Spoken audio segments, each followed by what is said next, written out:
Welcome to Elevate Your Business, a podcast for mortgage professionals from Elevate Coaching at Guild Mortgage. Hosted by Coach P, top producer, vice president of Elevate, and national coach, each episode is a playbook for success. You'll hear from top producers and industry leaders as they share the moves, mindset shifts, and lessons that shaped their growth, both at work and in life.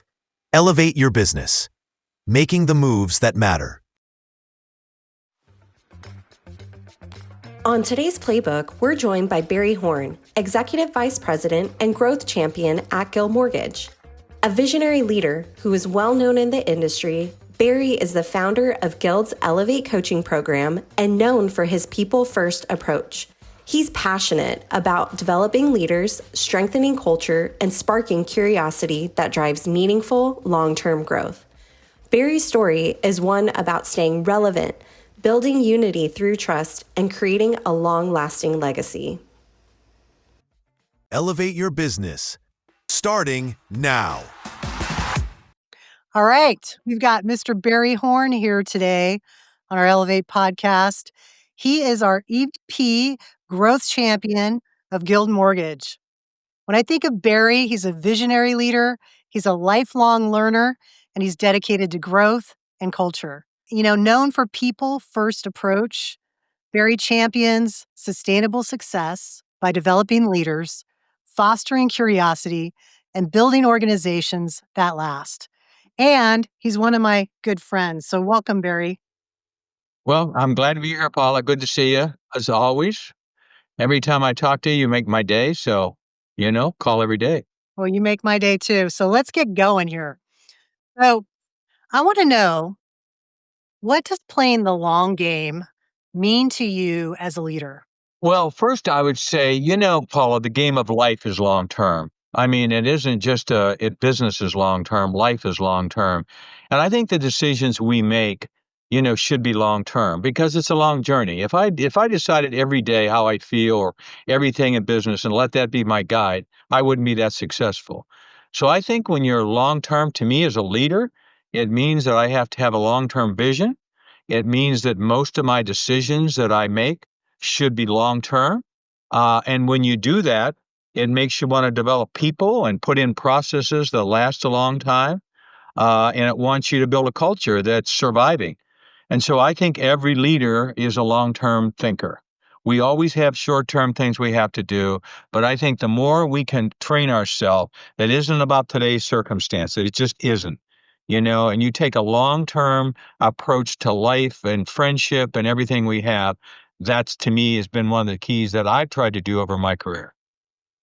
So speaking of long-term, we've been on this journey with Elevate. This was your vision that we started about 2017. And talk to us about that. Like, where did that come from you? Why did you think this was important for Guild? I'm an Elevate fanatic. I really am. I mean, I believe in coaching. I want to endorse it. I want to do everything I can to do it. Let me tell you how the journey began. When I first got into the mortgage business in 2000, I was coached by building champions. So Daniel Harkavy, who's, great guy and, became my coach. And I saw for the first time the importance of having somebody to talk to and relate to, and where I didn't have to self-talk myself into everything, that somebody could say, hey, Barry, what about this? They'd ask good questions and things like that. So when I came into Guild, and we started Guild in 2008, or, when I entered Guild 2008, I'd travel around and, man, I'll tell you, I found more good ideas and more things, and I really began to see the effect on coaching. I believe in my heart that everybody should have a coach. Maybe more than one, as an example. I certainly have more than one. So what I did is what I believed in, that I wanted to have a big differentiation for Guild, and I wanted that to be coaching. I wanted us to be the most coached company in the mortgage industry. I wanted every single person at Guild to be coached. And so we began a journey. And we started to implement that thing. We had some outside coaching. That didn't work because we were coaching, we weren't coaching to the Guild way. So we decided then to kind of bring it inside and really set the accelerate on it and really make it happen. So I just am a fanatic about that. I think it's changed Guild. When you look back someday on Guild, I would think that coaching was a major differentiator, was a major strategies of ours. You need a lot of good things to run a good mortgage company, but man, coaching is at the center of everything. And so I began to do that, began to promote it, and to this day I do it. I just think it's the only way. If you're not you got to ask yourself, why am I not coached? Why wouldn't I want somebody to help me build my business and strengthen my business and help me as a person? So that's kind of my thought as I began the coaching. So what do you want the legacy to be from Elevate? I, going back to this, I think we're still on a journey with coaching. I mean, I don't think there's anybody at Guild who doesn't recognize how coaching has impacted us. Look at the numbers, look at the statistics. I mean, we don't make this stuff up. People who coach sell more business, sell a bigger percentage of purchase, they're better at it, you get new ideas. I would hope that someday Elevate coaching spreads throughout Guild. Whereas if you join Guild, what I'd like to see, just me, I'd like to see everybody, when you join Guild, you join Guild plus coaching. In other words, it's there. And we want you to do it, at least for the first year or something like that. We want you to get a taste of the experience of that. So I would like to think that because of coaching, it made a huge difference. It strengthened people, it made them more money, they lasted longer, they stayed longer, they were happier. And man, what a great thing if as I ride if I do my next thing in life and I do things like that, I'd want to look back and say, because of coaching, it was the main strategy at Guild, and people prospered, they felt good about themselves, and the coaches felt better. And I would like to leave a legacy of coaching. I'd like to see it never disappear. I'd like to see it get bigger and better and faster, and everybody embrace it. And I think that's happening in Guild right today. I mean, there's no question in my mind. Yeah, it's been growing. And when you think of how long Guild's been around, over 60 years, can you imagine if we were around another 60 years and Elevate Coaching was still going on, just like Guild has been for 60 years? When we used to go out and do some acquisitions, and I was working there, and we did a lot of acquisitions, I'd have people, Paula, listen in and just say, "Hey, look, let me send you a call. You just listen in." And I'll tell you, people were blown away, Paula, about the creativity our people have, the ingenuity, the good ideas, and the new things they put out there. It's like a pool. It's like the AI of coaching, right? Mhm. Everything that's been done, one and done, tried, and things like that is in this depository, right, in Guild. And all we need to do is spread that to every Guild person. I mean, there's not too many things that we haven't done or you haven't done in coaching, all the way from who you call, what you say, what you do, how you implement, what's your process, how you hire. I mean, it's like the world of all things tied into A and one, and it's available to everybody. And is that amazing?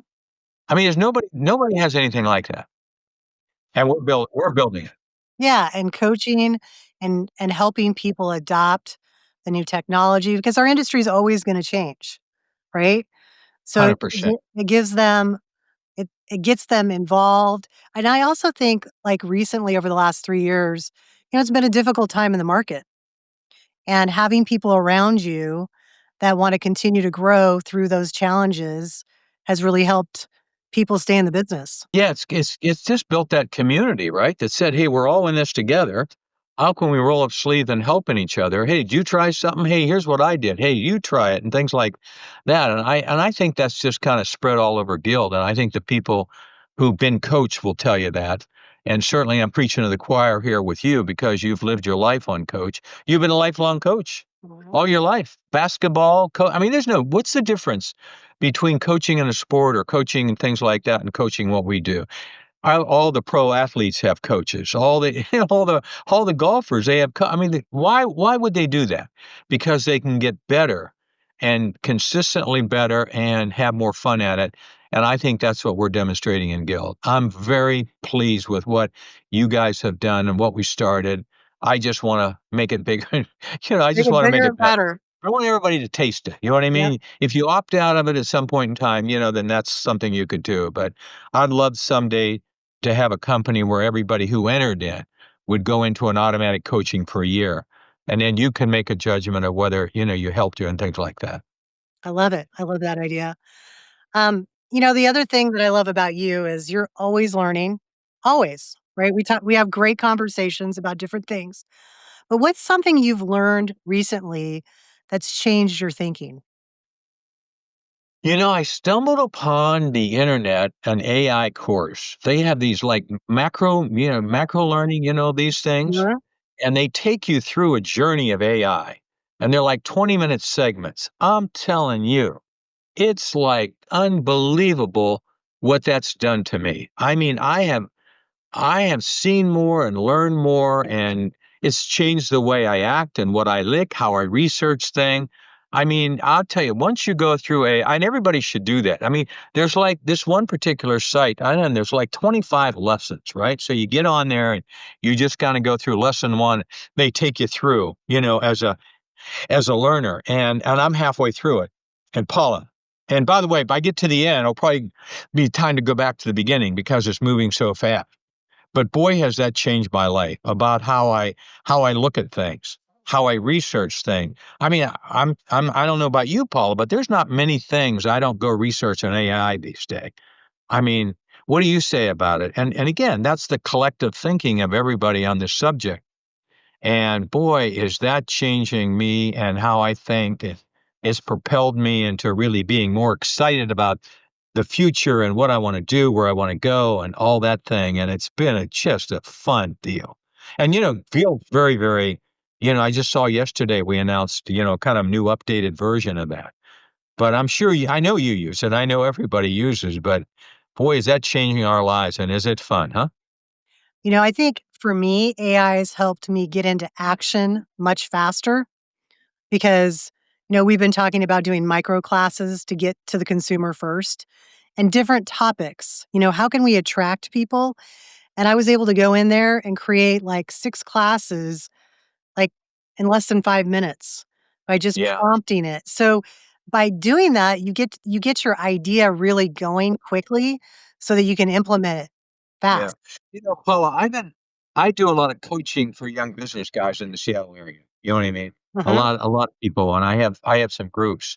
And I tell all these business guys, I just met with a guy the other day, and I said, look, when you get into AI and you keep asking it questions and it'll learn It'll learn your company. It will become your company. In other words, I know I'm saying this to the preaching the choir, but it will learn about you and how you think and how your business thinks. And you'll have a machine. If you keep plowing and asking it questions and going, it will learn about your business. So the next time you go in, it has this database of what you've asked it and what answers it gives you. And it's like your consultant. You Yeah, know it's what I like a mean? It can personal become your coach. consultant.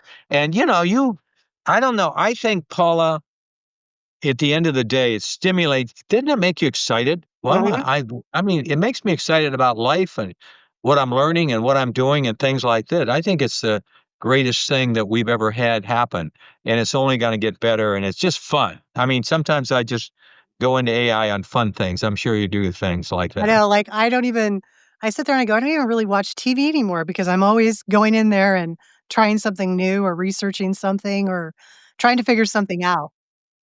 I Googled this thing the other day. Hey, I'm a stupid golfer. I swing outside in. I know better.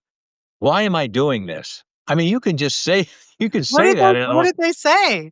yeah, they said I'm a stupid person. Ah, You have to put your elbow. I said I know all that, but there's something about it, Paula, that is it comes across to me somebody differently, and somebody teaching, is saying it to me, right?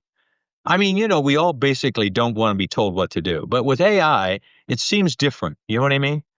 I well, just feel it's like it's like your secret little space. You can ask it any questions, right? And I think you think about all sorts of things that we don't necessarily get taught as we're growing up. And anyone, whether you have a degree or no degree, can go in there and learn if you want to. Yeah. You know what I You mean? know, isn't it difficult sometimes to ask questions when you think you're dumb or you're Mhm, stupid or you don't, why are you even asking me that, Barry? I thought you were a bright guy. mhm, Well, with AI, it's different, isn't it? mhm. I mean, I can be honest with my question, a little bit more honest and a little bit more introspective than I can with you or anybody, right? I might not say to you, "Hey, Paul, I'm a dumb guy." You know what I mean? But on AI, I can say those things and get away with it, and it's pretty cool. I love it. Me too. So, good leadership, I think, are people that are curious, and you are absolutely curious. How have you stayed curious throughout time? I think that's what you do to stay on top of the stay on top. I mean, we're in a world that changes really fast, and I don't want to be left behind, Paula. I don't want to Mhm. do that. I don't want to say that. Hey, I had that experience. Hey, I've been through that. Sure I have. But Paul, the world changes and circumstances changes, and I want to be relevant. You know what I mean? I want to be relevant. I don't want to be a guy that's out of touch with people or process I don't want to do that. So I come to work every day and I show up every day and I put my work clothes on and I go to work. And I think when you're learning something, when you're not sometimes the tendency as you get older, well, I've been there. I've done that. Oh, oh, yeah, you did that. Well, sure, I've done that. But Paula, things have changed. And I want to be relevant. And what I have found that when I hang around with people who are like me, Paula, and who think like me, I think that's the key, don't you? Mhm, I I think when do. you're around people who like you and I we have a lifelong friendship. I don't know how many hours and times and things have you and I spent together. Why is that? Because you're curious, I'm curious. What about this? Have we tried this? What about and I think that's what you stay relevant. And I just pray to God that I never ever lose that, that desire to be relevant, to stay on top, to be able to be in a conversation and things like that. And I do my darndest to try to do that. Me too. That's what we have in common. Another area that you have really led in is culture and people. You've Yep. created that culture, you've maintained that culture at Guild. What does a people first culture really mean to you? I think when you have a culture, which we have at Guild, you hire to that culture, you manage to that culture, you fire people from that culture. Paula, Guild's a great company, but it's not for everybody. It isn't. Doesn't mean they're bad or good. It just doesn't mean that, hey, our culture doesn't fit you. Right. And it isn't like we're superior in that. We're innovative. We're very collaborative. We're very straightforward people. Mhm. We like each other and we love to work together. That's true. And when you have a culture like that, people join a culture like that. And I think it's up to top management to kind of keep that culture alive. You know what I mean? I've always told people that you have to fight for your culture. You really do. Culture is one of those things. If I look back, Paula, and I say, what's been one of the keys to guild success? I would put culture almost at the top. In that world, I mean, we're good at a lot of things and we do a lot of things, but what is it that hey, how long have we all worked together?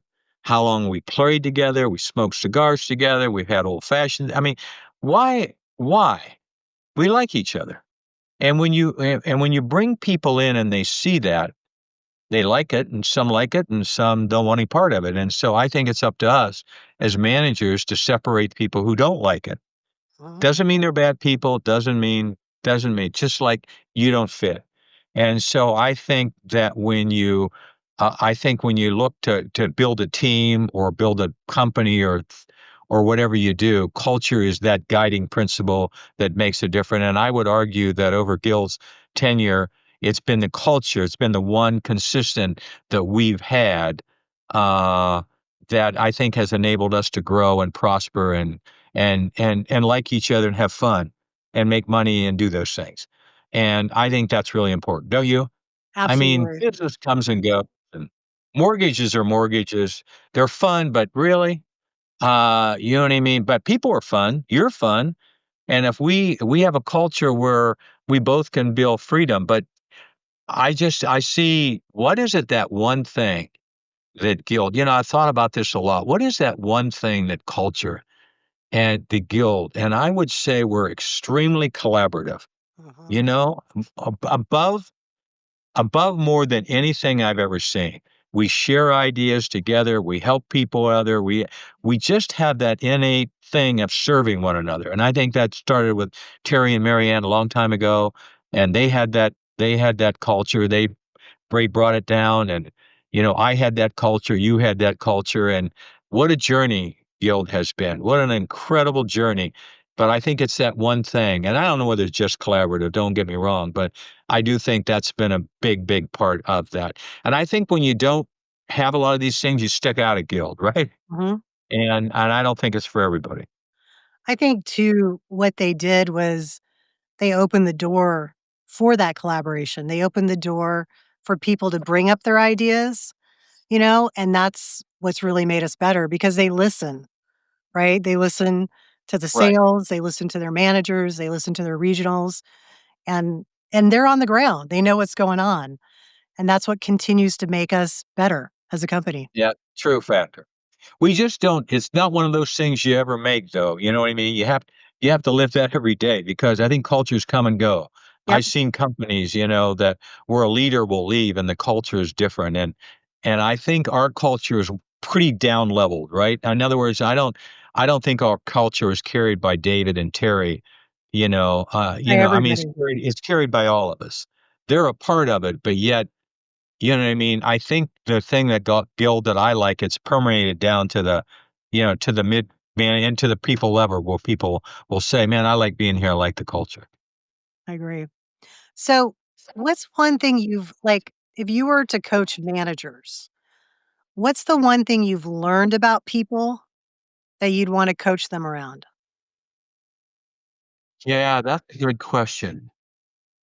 Paula, I think people are driven by needs, they're driven by emotions, and they're driven by past experiences. You know what I mean? Uh-huh.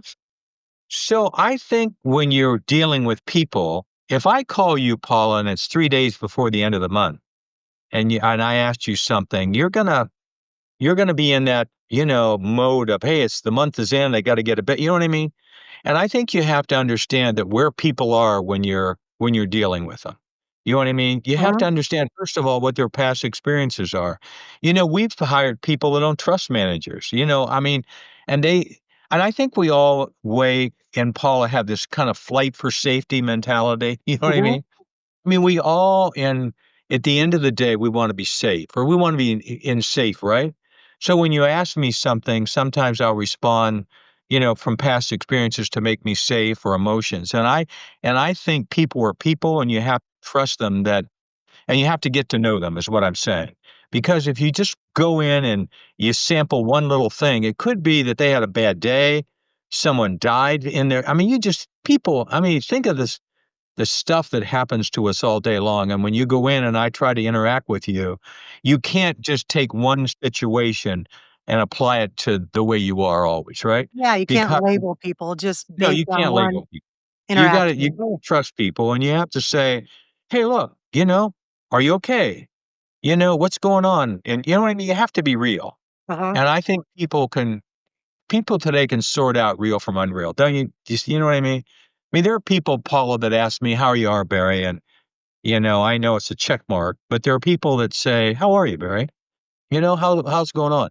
And I think as a manager, as a people person, you have to give people a chance. You have to learn to trust people. You have to learn to be straightforward to people. A lot of people say, I don't know that I can be straightforward. I don't believe that. I think you can tell people the way it is.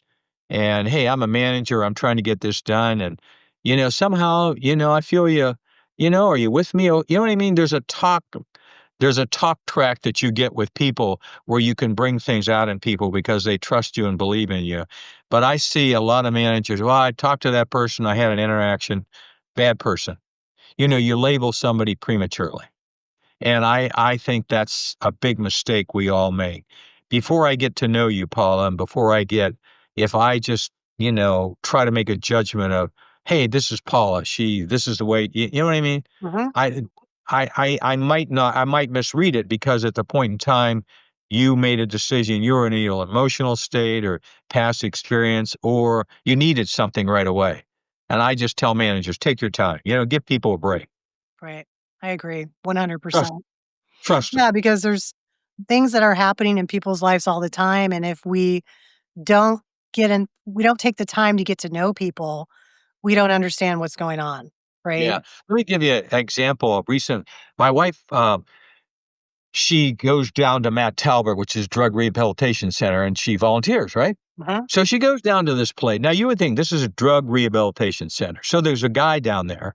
And one day he comes up to my wife and he said, "Hey man, I really appreciate what you're doing for us. You bring food, you do this and things like that." Now, we could label that person as a drug addict. He's in a drug rehabilitation center. But you know what he said?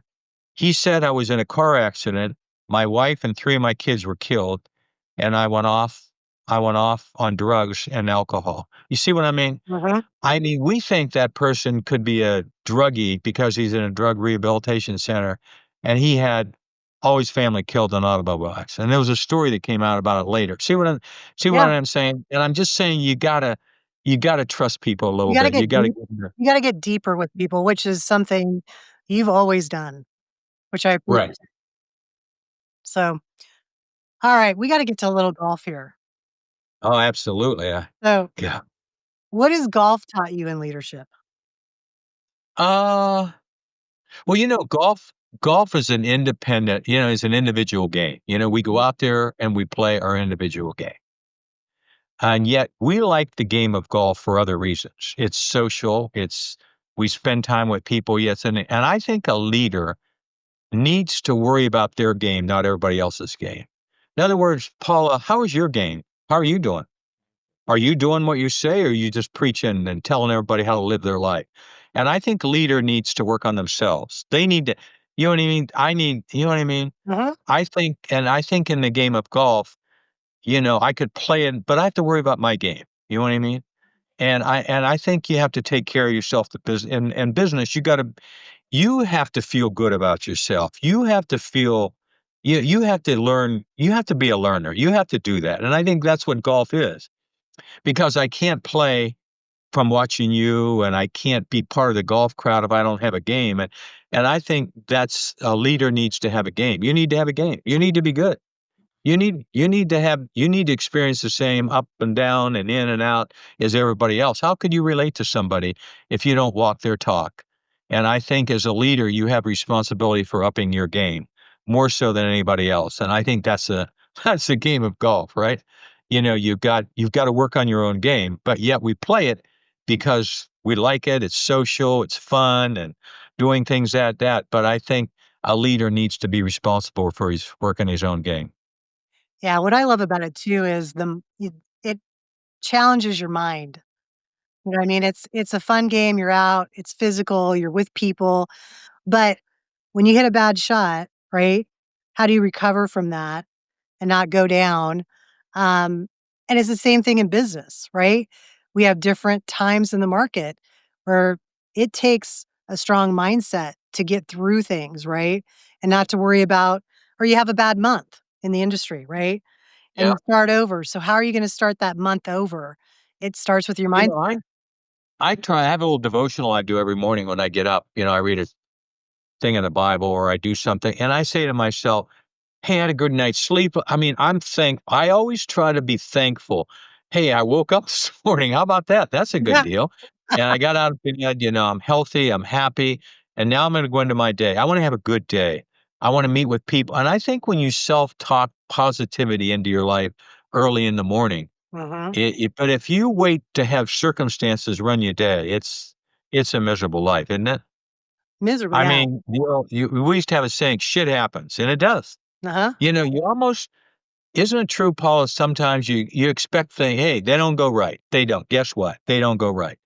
But I think if you are positive, I mean, literally say positive things in the morning. It's going to be a great day. I'm going to meet somebody. I'm going to play golf with Paula. I love her. She's a spirit of my, you know what I mean? And when you have that mentality, it really helps you get through the day, because if we all live on circumstances, it wouldn't be a lot of fun. Yeah. I do the same thing in the morning. And I just expect to have a good day, I right? do too. Things are gonna be I great today. We're gonna get some wins. And things are gonna go off track sometimes, but I'd rather start that way, being positive, than being in fear of what's gonna happen today, right? And I think a lot yeah. of people do that. I think in this market, Paula, the one thing that we've got to get over is fear. Fear of losing, fear of not getting a loan, fear of not having a realtor come back to you, fear of the market going tanking on you. I mean, there's so much fear out there that you can just get enveloped by that. And so I don't know, Paul. I mean, what I try to do is I think positively overcomes that. In other words, I think consciously I to say it will not fear. It's easier for me to say I'm going to be positive than I'll say if you say I'm not going to be fearful. The old saying, if you don't want to think about something else, I think is true. And when you think about being positive, you think about, I'm going to have a good day. I really am. I'm going to have fun. I'm going to see people. I'm going to do things. Man, I'm going to run into things on today. It never ceases to amaze me, when you say, I can walk in and out of the Starbucks and I can walk in and out, but you go in and in the Starbucks I go in there, everybody said, "Hey Barry, how you doing?" You know why? Because I have a relationship with them. I mean, I don't just go in and out of buildings. I don't just go in and out of stuff. Try to touch people, not because I'm trying to change them. I think it helps me. I Uh-huh. mean, selfishly, honestly, it bolsters my enthusiasm for life and what I like to do and what I like to say. It's a fun life, Paula. Come on, I know. we work. We're in the mortgage industry. We do well. We have people around us that are helping us. I mean, there's a whole lot of 99 things to say positive, and hey, it's a crappy market. Who cares? But I'm a good person. You know what I mean? There's always opportunity in every market, right? Absolutely. You just have to choose to find it. Yeah. So, we all know you love a good cigar.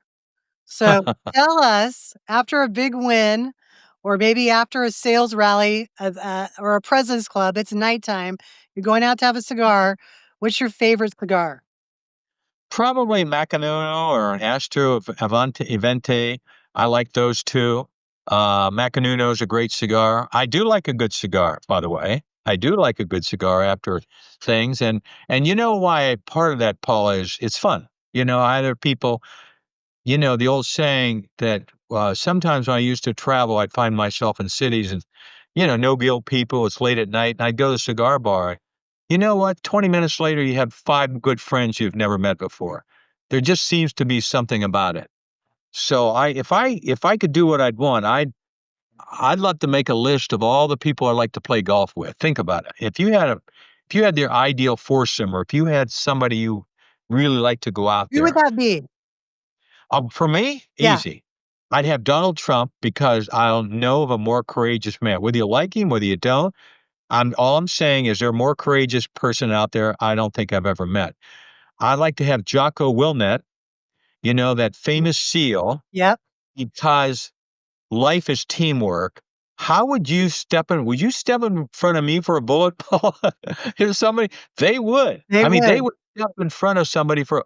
How do you do what? Really? And so I like to just ask him about that, how they teach that. And then I think Michael Jordan I've always felt he's the ultimate competitor, Paula, Yeah, in I would basketball. too. And say, Michael, really, how, what's your, he's just competitive. And so that would be fun. Wouldn't that be fun to go, to get those kind of people and just kind of talk to them about life? That'd be great. All right, here's our last question. If you could Last give a question. if you could give a piece of advice to someone building something designed to last, what would it be? Uh, okay. Two words come to mind.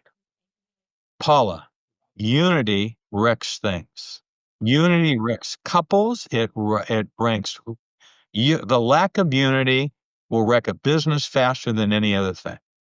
So if you want to build a business, you need to make sure that you have unity in that organization. Now, unity is not agreeing all together on the same thing, because there's another part of unity that makes unity work, and that's trust. If you trust me, Paula, and you can say, "Hey, I see your point of view. I don't agree with that point of view, Paula, But here's what I'd like to do. In other words, if you trust me, I'm pretty much able to business isn't hard, by the way, right? Business, it's just making decisions. Hope you'll make more right ones or wrong. People are hard. So if people trust you and they feel you've got my back, I've got your back, Barry's a good guy. I can trust Barry. I may not always agree with him, but I can trust him. That'll build unity. And I think on any team, and without guilt, trust starts at the branch level and it kind of goes all the way up through. I mean, you can't trust, a CEO. I mean, you can trust the CEO, but you don't have that much. People trust their managers. Managers trust their managers, and they go. And when you have trust, you can have differences, you can have disagreements, you can have that, but it will build unity, because the lack of unity is a bad deal. And I think people always attribute unity to saying the right thing, or, hey, I'm not. It's not agreeing on everything, Paula. It's not. That's not what I'm saying. I'm saying it's building unity requires trust. And once somebody trusts you, you can go any direction you want. You can have a lot of fun. I agree. That's just the same thing as teamwork, right? It's just Same thing. same thing. Unity, teamwork. You don't always agree, but you respect one another to listen, right? And you listen. I think that's another big thing, is listening to the people on your team, because sometimes you have blind spots, right? And it's good to hear other people's ideas and their vision. I'm chairman of the trustees of a college here in Bellevue, and we had a situation where we had to challenge some leadership, and they did a survey, and the leader scored himself on all the categories, and then everybody scored themselves. And there was one thing listening where the leader scored himself a 5, and everybody else scored him a 2. You know what I mean? He thinks he's a 5. They think he's a 2. Now, it doesn't work, does it? A little Doesn't work. lack of self-awareness. Exactly right. And maybe, Paula, that's something we could end on. Just, isn't it great to be self-aware of yourself? It is to look at yourself and say, hey, I'm not perfect. I do this, I do that. And it's like to go in a room and be self-aware what the people in thinking are. There are people go in a room and they don't know what everybody's thinking, and they're way off deal. And I think the ability to be self-aware of yourself, know your capabilities, know your strengths, know when you're messed up, know when you're not good at it. When we grew up, people used to say, hey, when you find something you're not good at, we'll work on it. And I think you go with your strengths. In other words, you go, I'm not good at everything, but I know what I'm good at versus what I'm not. And you can either have somebody to do it or things like that. So I do think being self-aware is pretty key to be up there, right? Absolutely. Well, thank you so much. Thank you for your time. I love our time together, all our conversations, and we so appreciate you at Guild. I thank you for what you've done for Elevate. You've been a good friend. You're a lifelong friend. Friends are friend forever, Paula, right? So we've had a good friendship, and I hope it continues to good. And thanks for the opportunity to spend some time with you. Thanks for listening to Elevate Your Business, a podcast from Elevate, the internal coaching program at Guild Mortgage. Glad you could be here for today's playbook. If you want to check us out, head over to guildmortgage.com and click About Us to find Elevate Coaching. Have a question or want to keep the play going? Visit us and send a DM on Instagram at Elevate Mortgage Coaching, or leave a comment for us on YouTube. We're posting extra content, behind-the-scenes action, and everything you need to stay in the mortgage game. On Elevate Your Business, we share real stories and strategies from top producers to help you move forward. So ask yourself, what are you waiting for? It's time to elevate. Guild Mortgage Company, NMLS identification number 3274, NMLSconsumeraccess.org, Equal Housing Opportunity, Equal Opportunity Employer, Arizona Banking License number 0018883. Licensed by the Department of Financial Protection and Innovation under the California Residential Mortgage Lending Act. Massachusetts Mortgage Lender and Broker License number MC3274. Licensed by the Mississippi Department of Banking and Consumer Finance. Licensed by the New Jersey Department of Banking and Insurance. Nevada Mortgage Company number 1141. Oregon Mortgage Lending number NL176. Rhode Island licensed lender and third-party loan servicer. Guild Mortgage Company, 5887 Copley Drive, San Diego, California, 92111. For licensing, visit guildmortgage.com/licensing. All loans subject to underwriter approval. Terms and conditions apply. Subject to change without notice. Elevate is an internal Guild Mortgage Company coaching program and not a separate entity. Podcast content is provided for informational purposes and based on publicly available materials or tactics used in the industry. The views, strategies, or opinions discussed do not necessarily represent those of Guild Mortgage Company or its affiliates. Intended for mortgage industry professionals only. Paula Nirschl, NMLS number 383396. Thank you for joining us on Elevate Your Business, a podcast for mortgage professionals brought to you by Elevate, the internal coaching program at Guild Mortgage.